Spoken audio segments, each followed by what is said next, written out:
Na verdade, essa roda de conversa ela é muito mais para o empreendedor se sentir numa conversa como se estivesse aqui na mesa do que propriamente ser uma consultoria, entendeu? Sim. É mais uma conversa espontânea.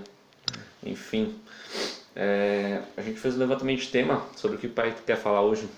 Eu vou falar uma coisa que preocupa e sempre causa muita angústia no empreendedor, certo? A angústia é essa que faz com que ele muitas vezes diga o seguinte: poxa vida, tá? Eu desenvolvo um trabalho maravilhoso, tenho um produto maravilhoso, faço um trabalho na minha empresa, tenho uma empresa já que evoluiu, já cresceu, já tem uma estrutura. E em algum momento dessa empresa dele ele vai precisar de recurso. Tá? E aí quando ele precisa de recurso, ele diz assim: poxa vida, onde é que eu vou buscar esse recurso? Nós temos casos práticos, de exemplos práticos de empresários que muitas vezes eles estão 2, 3, 4, 5 na empresa, e em algum momento o empresário precisa de recurso ou para investir, ou para capital de giro, ou para melhorar seu negócio, ou para fazer um investimento. Ele vai precisar de alguma coisa e ele busca o quê? Geralmente ele busca um banco, uma instituição financeira, uma cooperativa, ou busca ou pode ser também um fornecedor.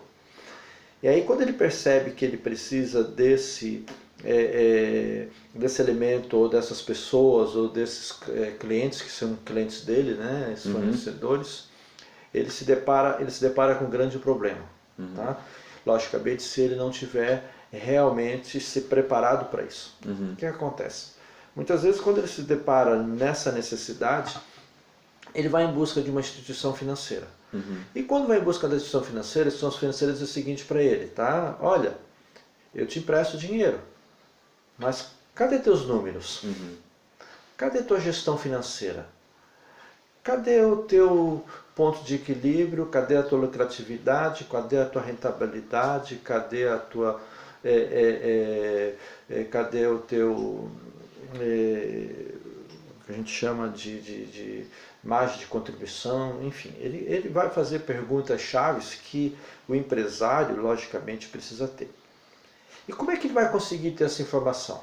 Se preparando para isso. Tudo bem, muitas vezes ele começa, ele inicia, e é só ele estar sozinho, ele não consegue, ele não se organiza. Mas tem que chegar um momento, ou ele começa organizado, certo? Ele começa com uma gestão financeira organizada, lançando, processando, ou ele vai sentir essa necessidade no meio do caminho. E quando ele sentir essa necessidade, logicamente que ele tem que buscar recurso. E aí que ele tem que começar a pensar, tá, em como ele vai se manter.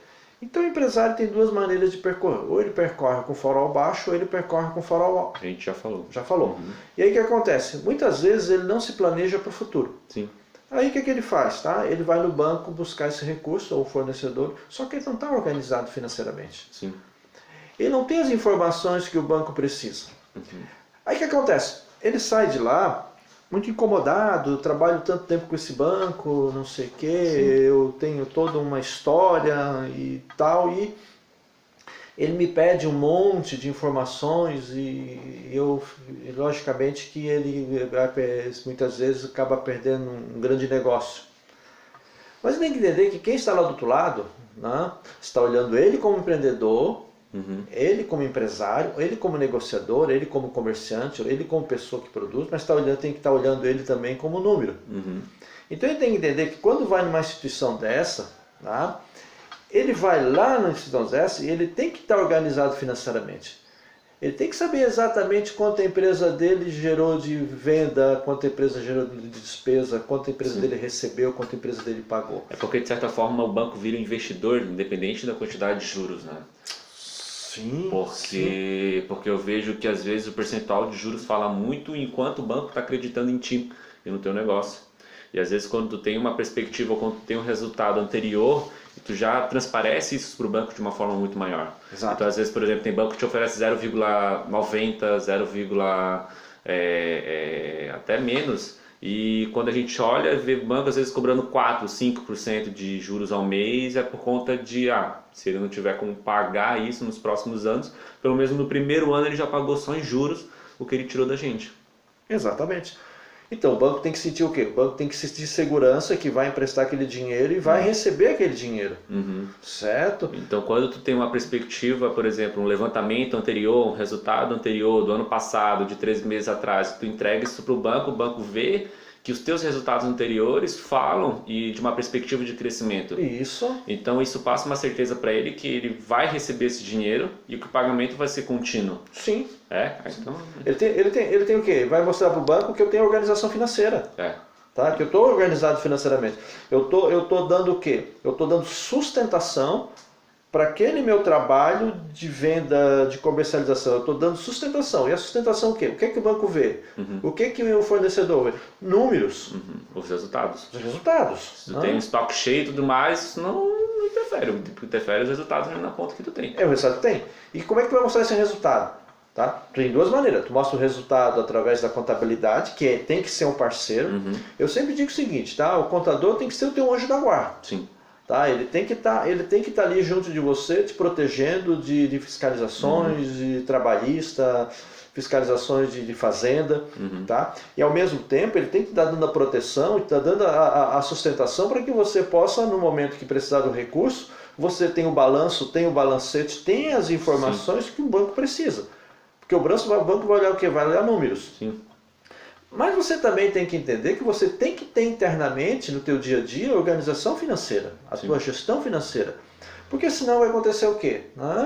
Você não vai conseguir dizer para o banco realmente, eu vou falar em banco, né? Que é uma necessidade quase que constante do empresário, você não vai conseguir dizer para o banco quanto você tem de resultado, ou quanto recebeu. Que o empresário tem que entender que as finanças, nós já falamos sobre isso, a questão das duas pernas, tá? Um é o financeiro, é aquilo que eu faço no meu dia a dia. O outro é o econômico, que é o contábil, tá? Então o meu financeiro, ele tem que caminhar junto com o meu contábil. E se ele caminhar em descompasso, certo? Eu não vou ter as informações realmente verdadeiras. Forma correta para tomar essa decisão. Então, eu preciso ter esses mapas, né? Esse mapa para tomar a decisão. E esses mapas e essa informação, ela tem que ser diária. É porque a gente não faz uma viagem e olha realmente se a gente está no caminho certo, o caminho errado, semanalmente ou mensalmente. A gente não olha, não vai para Manaus e olhar no GPS a cada semana. E aí a gente pergunta, né? O empresário muitas vezes pergunta, por que muitas empresas estão tendo sucesso? O que está fazendo com que essas empresas tenham sucesso? O que está fazendo com que esse empreendedor ou esse empresário vá até uma instituição financeira, certo? E consiga lá o dinheiro para reformar a loja toda dele. Para pagar só no próximo ano, às vezes. E que ele tem um ano de carência. Ele consegue juros de 12% ao ano, até mais baixo. Qual é a diferença entre esses dois empresários? A diferença é que um está organizado, está mostrando perspectiva para o banco, e o outro, às vezes, chega no banco e não sabe nem quanto precisa. Exato. Então, o sucesso do empresário ele está também relacionado com o que ele está fazendo como dever de casa. Se ele não estiver fazendo o dever de casa dele direito, não tem como ele fazer com que aquelas instituições bancárias ou fornecedores Investam nele. Investam nele. Ou até mesmo amanhã ele, eu quero encontrar um sócio. Eu vou em busca de um sócio investidor. O que ele tem que fazer primeiro? Se organizar internamente. Porque ele vai ter que mostrar para o sócio investidor que a empresa é rentável. Sim, isso para o sócio, para o investidor, por exemplo, o sócio vai arriscar também. E o sócio vai, antes de receber dinheiro, o sócio vai colocar o tempo dele. Sim. Então, às vezes, para um sócio engajar no teu negócio, ele precisa ter perspectiva de que ele vai, o tempo dele de investimento ou o tempo dele de trabalho vai ter retorno. Isso. E se às vezes se ele não vê esse número, a ideia pode ser brilhante, mas se o número não fala, esquece. Perfeito. O que nós temos hoje? Hoje nós temos um boom de startups. Né? E a gente sabe que muitas vezes aquele profissional que criou um aplicativo, ele é muito bom em sentar em criar. Né? Mas ele não é bom na questão da negociação. Ele é bom na questão da gestão financeira. Certo? Então ele precisa entender que não adianta só ele ser bom em aplicativo, ele tem que ter ter pessoas que vão realmente A gente sempre fala nas consultorias que o empreendedor tem que fazer aquilo que ele é bom, né? E se for o caso, buscar sócios que sejam bons em outras áreas que se complementem. Sim. Por exemplo, às vezes tu tem um excelente vendedor na tua empresa. Sim. É um baita vendedor. O cara vende, mas em relação a uma gestão financeira, uma gestão empresarial, um RH, por exemplo, o cara não sabe. Então, ou seja, o cara vai crescer até determinado ponto e ali vai estagnar.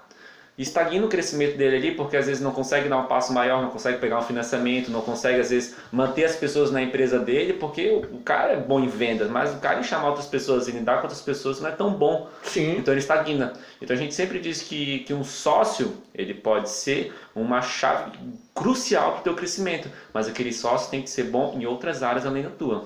Exato. Então, às vezes eu vejo, por exemplo, o próprio caso do Jorge Paulo Lemann, que ele mais 4 sócios eram todos vendedores. Ele tinha uma baita financeira com 25 anos, quebrou em menos de um ano. Sim. Então a gente sempre diz, cara, faz aquilo que tu é bom, às vezes tu é bom em desenvolver, às vezes tu é bom em marketing, às vezes tu é bom em finanças, às vezes tu é bom com pessoas, agregue esse sócio no teu negócio e o teu crescimento, cara, vai ser inevitável, porque a partir desse ponto tu consegue estabelecer e abraçar diversas outras áreas para o teu crescimento. Exatamente. Então, por que precisamos estar sempre com a nossa organização financeira em dia? Tá? Por que ela é importante? Ela é importante para que você acesse recurso em banco, mas ela é importante também que muitas vezes você quer crescer. Tá? Você quer crescer. E quando você quer crescer, como você não tem a sustentação para esse crescimento, você abre muitas vezes uma outra unidade, você abre outra filial, mas você não está aqui ainda com a sustentação. Ou então você resolve se tornar um franqueado, né? E aí você quer se tornar um franqueado. Ou você resolve abrir um outro empreendimento. Enfim. Ou então quando você está muito preocupado que você não tem o conhecimento das finanças, muitas vezes você tem um baita do negócio, tá? Um puta do negócio nas tuas mãos, mas quando você não se organiza financeiramente, o que você faz? Você fecha. Você fecha. Tá? Porque muitas vezes você tem uma perspectiva imensa e você fecha. É igual a história de falta mais 1 metro. Né? Para o cara que estava aqui, faltava mais 1 metro para chegar na maior mina de ouro. De repente você não está preparado e não está realmente estruturado, ele quebra antes de chegar 1 metro antes. Quebra antes de chegar 1 metro. Aí alguém pega aquela ideia dele e dá continuidade. Em 2 meses, 3 meses atinge o pote de ouro. Sim. Nós temos um exemplo muito claro. Nós tínhamos um cliente que tinha uma cafeteria que ele não dava resultado, não conseguia e tal. Ele vendeu. Ele viajou, foi para fora e vendeu. O outro que pegou é o maior sucesso. Sim, eu lembro. É o maior sucesso. A coisa, boom, explodiu. O cara saiu tipo de 50 mil para 100 mil de faturamento. Sim. Mas o que o outro que pegou que tem 100 mil fez? Ele sabe exatamente, além de vender, ele se organizou. Sim. Ele colocou pessoas para cuidar do negócio dele? Sim, porque tu não tem como empresário condições de ficar 12 horas, 15 horas por dia. Até tem, mas no começo. Isso! Se ele quer, por exemplo, se ele quer sair de um faturamento de 10 para 50 mil, ele tem que colocar outras pessoas. Exato. Mas para ele colocar outras pessoas, ele tem que se preparar para colocar outras pessoas. Ele tem que saber que vai pelo menos bancar aquela pessoa por pelo menos 3 meses. Isso. Mas ele tem que ter organização financeira para colocar aquela pessoa, senão vão passar a perna nele. O que acontece? Muitas vezes o empresário ele está dentro do campo, tá? O que faz? Ele está aqui jogando, né? Sim. Aí ele quer sair do campo, ele diz, tá na hora, a empresa está pedindo que eu fique mais tempo fora. Sim. Só que ele não se prepara para sair para fora do campo, ele não prepara o quê? Os seus controles financeiros, a sua organização financeira, não sabe estar no caminho certo. Aí ele sai do campo, tá? Mas ele não consegue acompanhar o que está acontecendo aqui. Sim, então o indicado é às vezes ele sair de campo, mas deixar o capitão do time ali dentro. Exatamente, e deixar os controles, porque o que é mais importante para esse cidadão aqui? É jogar o teu resultado. Teu resultado. Né? Então ele tem que criar um processo, né? Que gere para ele diariamente, dê para ele diariamente informação e resultados que ele precisa para saber que a empresa dele está no caminho certo ou no caminho errado. E ele possa, quando verificar que a empresa está no caminho errado, ele possa chamar o capitão e dizer, olha, precisa olhar. Porque ele, como técnico, ele conhece cada espaço do time. Ele vai estar olhando de fora, né? Ele vai estar olhando de fora. Sim, ele vai estar olhando de fora e vendo como o time está jogando. E aí o que acontece geralmente? a empresa cresce, a empresa o obriga a sair de dentro de campo, porque ele começa a ter mais atividades, Sim. ele começa a ser mais solicitado pelo fornecedor, por funcionário, por banco, por fiscalização, por contador, e aí ele começa a ver que ele não está conseguindo desenvolver o trabalho, não está conseguindo jogar bem. E aí ele pensa, pô, eu vou ter que, 80% do meu tempo, eu não estou mais conseguindo ficar dentro da empresa, certo? Eu preciso sair, colocar uma pessoa para ser o capitão. Mas eu preciso sair de forma estratégica e estruturada. Sim. Eu preciso me estruturar. Não dá para sair do nada da empresa, colocar alguém um mês antes e sair. Eu tenho que preparar. Sim. É igual a preparação da sucessão. Sim. Tu não pode simplesmente, eu vou chegar aos 70 anos, 80, não vou ter mais a mesma capacidade, eu vou ter que ter alguém para me suceder. E aí, quem vai? Eu vou chegar amanhã e dizer, olha, amanhã você assume a presidência da empresa. Não, começa a preparar desde lá de baixo, a ter uma perspectiva de preparar aquela pessoa. Isso. Sim. Escolher a pessoa e começar a preparar a pessoa para que aquela pessoa consiga falar tenha os mesmos propósitos que ele e tenha a mesma política da empresa a mesma política que a empresa adota. A partir daí, ele vai ter alguém dentro do campo falando a mesma linguagem que ele. Senão ele vai estar fora do campo sem saber se a empresa dele está bem ou está mal. Às vezes um erro do empreendedor é colocar uma pessoa que seja diferente dele por achar que aquela versão diferente dele é melhor, né? Mas às vezes o que fez a empresa chegar no nível que a empresa está é pelo fato do empreendedor ser o que ele é. Ser o que ele é. Então às vezes você buscar um capitão para o seu time para ficar dentro do campo jogando enquanto tu vai buscar novas táticas de jogo lá fora, e esse capitão ser muito parecido contigo acaba sendo muito melhor. Sim. Ter um perfil diferente, ter uma ideia diferente, parecida com a tua, é muito melhor do que buscar uma pessoa completamente diferente do que você para estar lá dentro. Tem o mesmo propósito. Exato. Não quer dizer que ele vai concordar sempre contigo. Normalmente não. Vai discordar. Sim. Tá? Mas o propósito, ou seja, o bem maior é fazer com que a organização ela se torne um sucesso. Sim. Porque senão você passa a não ter alguém lá dentro que vá lhe dar a resposta que você precisa.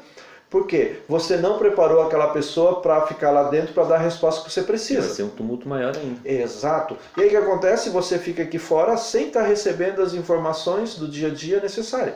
E a gente sabe, a gente tem exemplo nesse sentido. Sim. Tá? Que ele resolve... Não é que ele resolva sair, é que a empresa faz com que ele saia. Ele sai meio que forçado, né? Isso. Ele precisa sair. Então o que a gente observa? Além além da questão da organização financeira, além da importância da organização financeira, a gente vê que ele precisa se preparar, inclusive, e ter essa sustentação, para ele poder, no momento que a empresa crescer, ele conseguir ficar fora, ou seja, começar a ser o técnico, e depois do técnico ele vai ser o presidente, ou seja, quando ele vai ser o presidente, vai ter os seus gerentes, tá? E vão ter os jogadores. No longo prazo dele. É o longo prazo. Mas vai chegar o momento que a empresa vai exigir dele que ele se torne o presidente. Sim. E aí ele vai precisar de outras informações. Ou seja, ele vai precisar de todas as informações. Ele vai precisar saber como é que está a logística dele, como é que está os recursos humanos dele, como é que está o marketing dele, como é que está as finanças dele. Mas os resultados em si, ele não vai poder condenar aquilo ali. Não, ele vai no dia a dia receber os resultados. Em cima daqueles resultados, com o que ele tem de conhecimento, com o que ele tem de visão macro, porque quem está no estratégico tem que ter uma visão do todo. Ele tem que conhecer e ele tem que perceber que algum setor daquele vai gerar um prejuízo grande para ele. Sim. Por isso que ele tem que estar, por isso que ele está no estratégico. Por isso que dentro da pirâmide ele está aqui no topo, ele está olhando. Lógico, tu pode inverter também, né? O cliente está olhando e você tomando decisões. Sim. Mas você está ali tentando verificar as melhores ações. De repente você observa que tem um setor que não está te dando o resultado que você precisa. Sim. Ou está demorando muito para entregar. Ou você percebe que de repente ele está dando desconto muito grande. Então você tem que estar recebendo todos os dias essas informações, esses resultados, justamente para que você possa tomar as maiores decisões. Às vezes poder ir no contador, ver a perspectiva de imposto, às vezes ver um determinado funcionário, às vezes buscar uma outra empresa que possa fazer uma terceirização de determinado produto. Tudo isso aí, quando ele estiver lá na presidência ou na gerência, no caso de todo o processo, ele pode fazer a partir dos resultados, né? Às vezes ele pensa que, cara, a gente precisa buscar mais cliente, mas às vezes os clientes já estão vindo na empresa e lá na empresa não está sendo feito gol. Ou seja, é realmente cliente que tu precisa ou realmente tu precisa mudar aqui os teus atacantes, os teus vendedores, para que lá na hora seja feito gol? Isso. Então às vezes o cara está gastando 10 mil em marketing, mas os clientes estão vindo, mas o problema está ali na hora da venda. Sim. Está na hora de fechar. Então, essa atenção dos problemas que ele precisa ter, essa visão de cima, pode mudar a perspectiva dele para os resultados. Às vezes ele está colocando, está batendo em ferro frio. Então, quando a gente muda essa perspectiva de aquecer o ferro antes, tipo, para conseguir moldar ele, para conseguir ser mais assertivo nas suas decisões, a gente fala justamente nisso. Exato. E aí ele precisa estar atento a isso. Tá? Então, o que nós temos? Nós temos aí várias situações. Não? O que te traz de consequências positivas, tá? Quando você se organiza financeiramente, certo?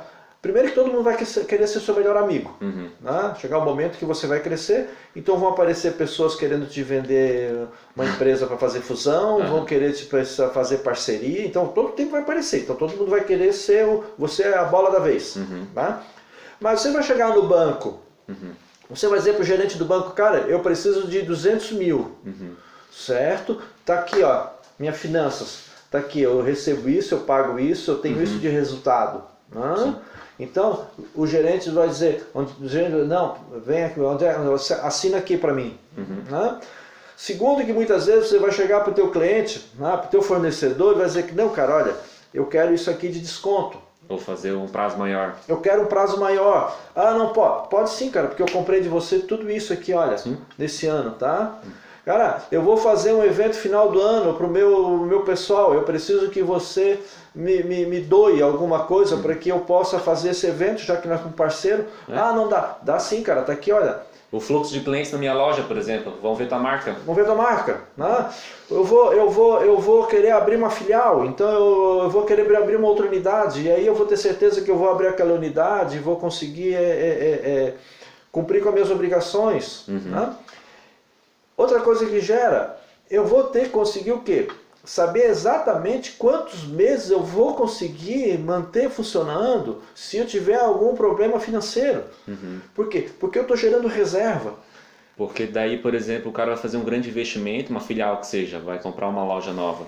Ele sabe que aquela loja ele tem que ter 6 meses para dar certo. Sim. E às vezes se o cara não tem isso, ele acha, não, cara, tem até final do ano para conseguir fazer dar certo. Mas não, ele tem um prazo às vezes na metade disso. Metade. E às vezes quando passa ele só vai ver em cima do laço, sabe, que aquilo se deu certo ou não. Então se ele tem um prazo de 6 meses, ele sabe como ele tem que atuar, ele sabe que ele vai ter que às vezes trabalhar o dobro, ele sabe que às vezes ele vai ter que contratar alguém já de imediato para conseguir dar essa perspectiva de 6 meses. Então, é perspectiva, tá? É visão de futuro. E o empresário tem que entender, cara, que ele tem que todos os dias ter isso em mente. Tá? Fazer reserva. Sim. No outro dia ele tem que estar pensando em fazer reserva. E no outro dia ele tem que estar pensando em fazer reserva. Tá? Porque a reserva vai fazer com que ele... Reserva financeira. Tá? Ele não pode, de repente, ver que ele tem 30 mil reais lá e pegar capital de giro e pegar 20 mil e ali fazer uma viagem para Disney ou comprar um carro lá de entrada. Tá? E no outro mês ele está pegando dinheiro a 3% de juro ao mês. Porque aí ele precisa de dinheiro de capital de giro. Então ele tem que saber exatamente quanto é a despesa fixa dele todo mês, tá? E dependendo do negócio, deixar recurso até para 6 meses. Se de repente ele se a despesa fixa dele é 10 mil, ele tem que trabalhar para ter ali todo mês 60 mil. E qual o dinheiro que ele pode pegar? Aquilo que for acima de 60 mil. Ou seja, 60 mil é a reserva dele para que ele, no momento que tiver alguma eventualidade, algum problema financeiro, ele tenha o tempo suficiente para se recuperar. Então o que acontece? Ele anda o tempo todo no limite. Ele chega de manhã, pô, cara, eu vou ter que faturar hoje, eu vou ter que vender hoje para conseguir pagar aquela conta de luz ou para complementar o pagamento do funcionário. Justamente porque não criou uma reserva. Não criou reserva. Então ele está apagando fogo todo dia. Sim, e às vezes não tem uma visão, às vezes por estar apagando fogo todo dia, ele não tem a visão do engenheiro, né, de construir a catedral. Ele só tem a visão de apagar o fogo da catedral. Sentar o tijolo. Uhum. Aí o que acaba com isso? Acaba com a visão dele, acaba com o crescimento dele. Crescimento. E aquilo que ele tem de mais, um aspecto que o empresário tem importantíssimo, tá? Que é a criatividade. Sim. Ele é fantástico em criar. Mas quando o problema financeiro chega, meu amigo, a criatividade dele vai pro espaço. Pro espaço. Não vai ter. Porque tu vai pensar o quê? No dia todo em resolver o problema de pagar aquela conta que vão cortar a tua luz amanhã. Exato, então tu tem a perspectiva da reserva justamente por conta disso, para trazer esse alívio. Para que você tenha uma mente mais aberta para conseguir pensar nas soluções para o teu negócio de crescimento. Isso! Né? E agora você faz reserva na área financeira. Uhum. Então, você gerar reserva financeira é comportamento. Sim. Tá? É você fazer os exercícios todo dia. Uhum. É igual academia. É igual academia. Acho que já deu. Já deu? Já.